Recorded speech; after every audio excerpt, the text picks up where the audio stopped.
The best rifler of Counter-Strike is undoubtedly NiKo. He manages to perform with incredible statistics and numbers that even some of the best operators fail to maintain. His signature aiming style and mechanical skills are what set him apart from the rest of the world-class riflers.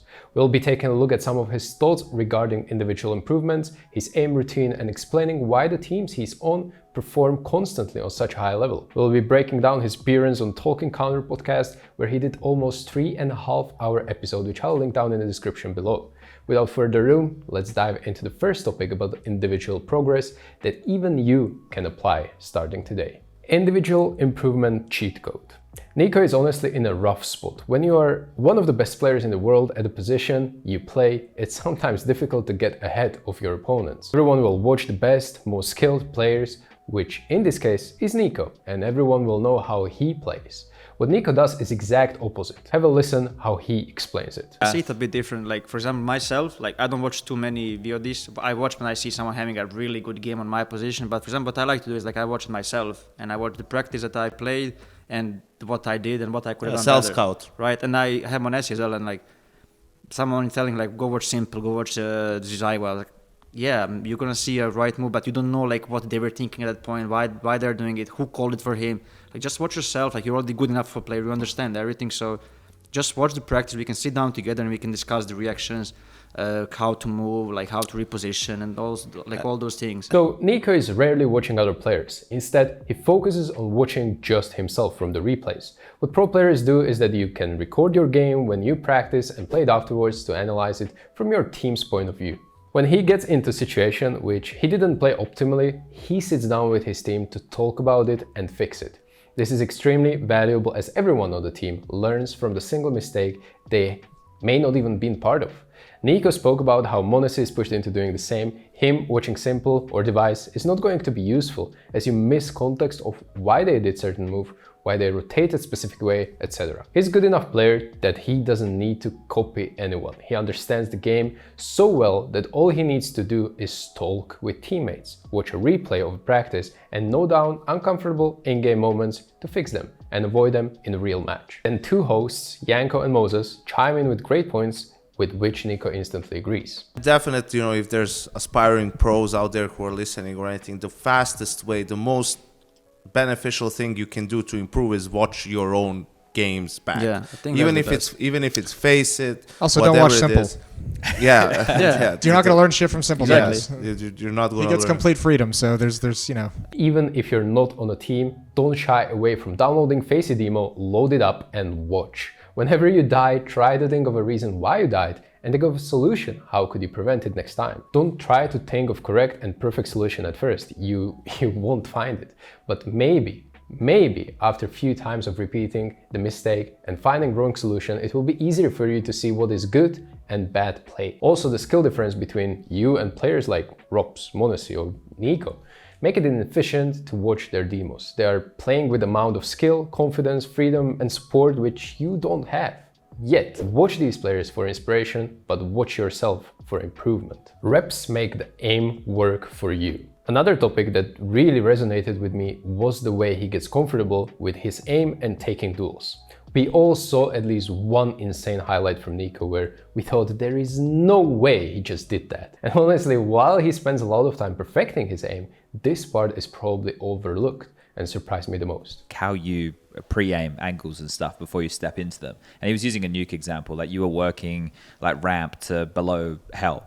Right? Is that something that you actually go on the server and you go, okay, so if I put my crosshair here, it's going to line up for this angle? Or is it just, I have so many reps, I know where I should put my crosshair before I'm stepping out? Just the reps. Okay. I actually hate myself now because, for example, at Nubis, like, you don't get to scream this map too much and you don't get to play Face It too much on this map. So now I'm going to the map, like, I don't have my style. I don't pre-aim the angle. I don't clear the position. So I never went and play like the, how you call it, there's... pre-fire? Pre-fire. I never played it. I just... NiKo doesn't do pre-fire maps. His crosshair placement and aim is built around reps. What does it mean? So basically he plays so much that he knows how to clear every dangerous angle as if he had a wall hack and he can pre-aim or predict any position that could get him killed. You can hear him mentioning his struggle on Anubis when I went to check how he performed in CSGO. Here are his statistics for first 5 Anubis maps he ever played when map was introduced. And here are his statistics once he got more used to the map and familiar with the angles to really put his aim style into work. Maybe you're saying now, STYKO, so to get good you actually have to play more? That's kinda obvious. What I'm trying to say is that this becomes cheat code once you combine it with the first tip we mentioned in this video.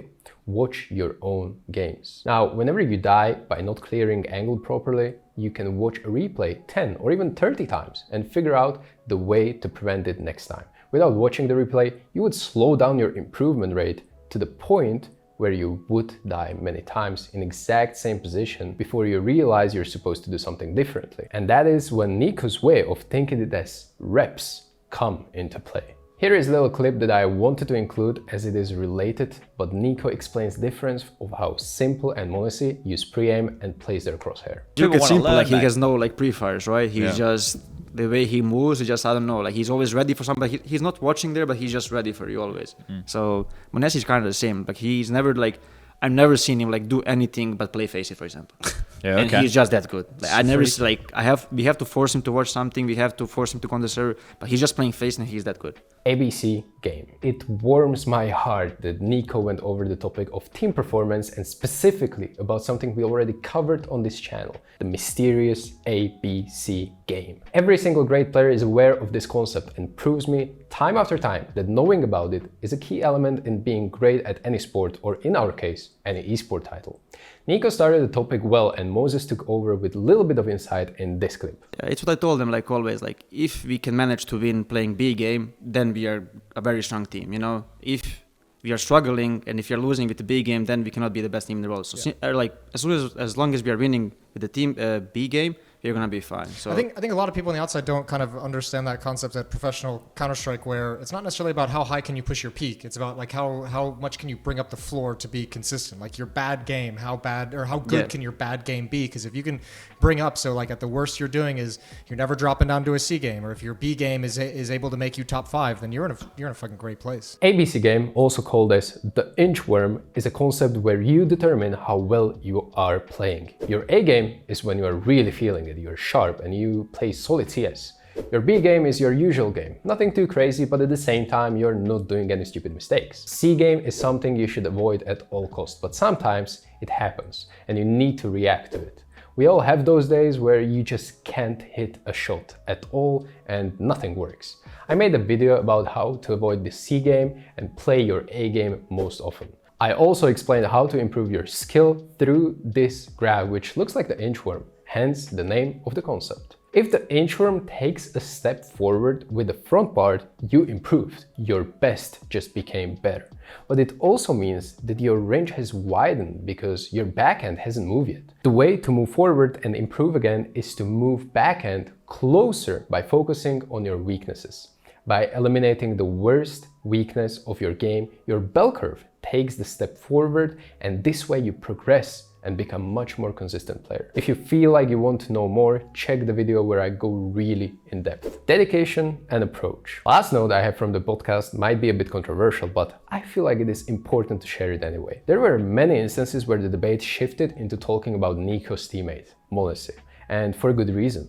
He's performing well and at his age is considered of the greatest prodigy of recent times. Let's hear what NiKo has to say about his approach to the game and dedication. I just something like I wish I could be like him again. Like I wish I could play this much CS. I just cannot. Like I start playing and I cannot. My focus is just not there. I cannot. I don't have patience for like random people to play with, you know. But he just doesn't care. He's just playing.